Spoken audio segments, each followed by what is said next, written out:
This is the Sports Hit List. By the fans, for the fans. Raw on Netflix. We've seen the WWE do a lot of things where they're in different places before, where it's having different streaming platforms available to them using Peacock. We saw the WWE Network, and now you're shifting your flagship show to Netflix. We see Netflix picking up the NFL. Other live sports content are now what streaming services are wanting for their products. How does this affect WWE now that they're live on Netflix? Will it go PG-14 a little bit? How does the time affect? What are your thoughts here? Yeah, I mean, I'm excited for the switch to Netflix. I have Netflix.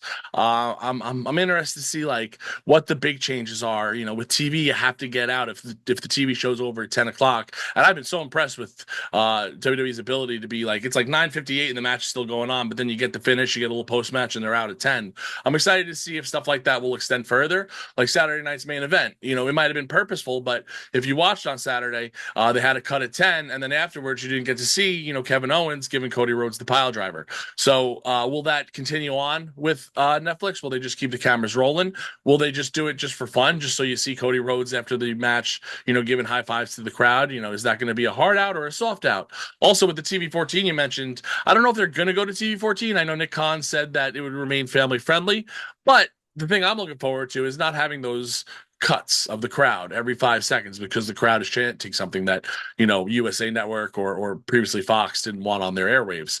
So I think Netflix is going to give WWE a lot more freedom. I think that's why you've seen Blood come back. I think that's why you've seen a little bit more of the Edge come back.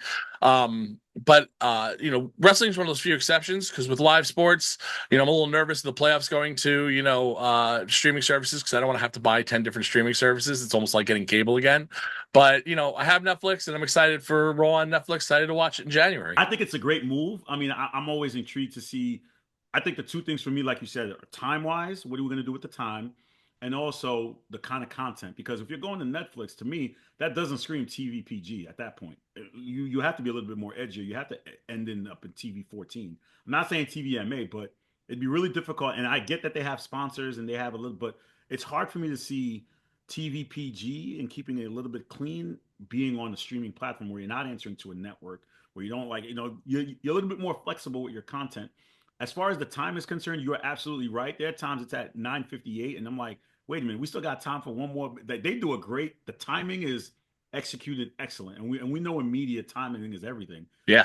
And I think strategically sometimes what they'll do is if you remember when Kevin Owens attacked Cody Rhodes the first time, that was a X clip. That wasn't even on the broadcast, and that was after a pay-per-view. So Triple H has done a great job of still managing exclusive content, not only on the live programming, but also keeping it fresh on the internet streets. So that way it's keeping you tuned in, that you're not just watching our product, but the aftermath, people are running to Twitter like, oh my God, a clip just dropped that we didn't see. So that's very strategic and smart in his era that he's able to still keep content fresh by not having it on the live show. So clearly with Netflix, there's going to be aftermath. The only other point I want to notice too, I'm curious to see what happens is, are the Raw episodes going to be archived on Netflix or are they going to be on Peacock? Because now if you're talking two different platforms, a lot of the Raw episodes are archived on Peacock. You can watch them back, right?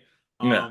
My own personal DVR now with YouTube TV, because it's on USA, I can watch any Raw. Now I won't have that. Could I go back and watch a Raw on Netflix? How long is it going to be up? Are you going to archive your entire library? What's your library going to look like for me to be able to access earlier Raws? Yeah, that concerns me as well because I love the deep, vast network that they have, the library I should say that they have on Peacock now that was on the WWE network, and for me, like one of my I shouldn't say favorite things to do, but one thing that I do a lot is if I'm feeling sick, if I have a cold or something, I'm on the couch, I just put on Raw from like 99 2000, and I just leave it on all day, and I just sleep, and I wake up and I watch a little bit of it, and I just kind of go into tune, with what was happening back then. I would hate to lose that or for that to be tough to get to. But even so, when the deal with Peacock ends, which I think ends at the end of 2025, I hope everything comes to Netflix, make it a one-stop shop for everything.